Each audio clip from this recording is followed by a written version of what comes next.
Okay, અહીંયા તમે શું કરવા આવો છો? કઈ નવું નવું શીખવા માટે આવો છો? શીખવાનું એટલે ફક્ત બોર્ડ ઉપર ભણાવે એનાથી શીખવાનું એવું ન હોય, બરોબર?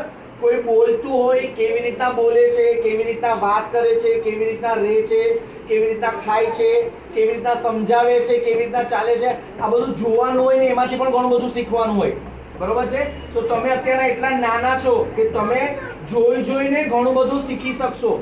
તમને કહેશું તો કદાચ નહીં સમજણ પડે, પણ તમે જોઈને જે શીખશો એ કાયમ માટે તમારી પાસે રહેશે.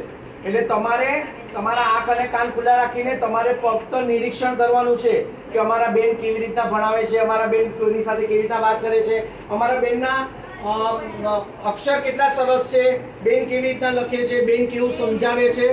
તો આ બધું તમારે સારી રીતના સાંભળવાનું છે અને સમજવાનું છે, અને એ પ્રમાણે તમારે પણ તમારા જીવનમાં એ ઉતારવાનું છે. ફક્ત ભણભણ નથી કરવાનું, મજા પણ કરવાની છે, અને મજા કરતા કરતા ભણવાનું. મજા આવે ને? અત્યારે આપણે ઘણું બધું શીખશું, પણ મજા કરતા કરતા શીખશું, બરોબર છે? અને માતૃભાષાનો આ જ ફાયદો છે કે હસતા રમતા શીખી લેવાય, ભણી લેવાય. ઓકે, ચલો મજા કરીએ આપણે.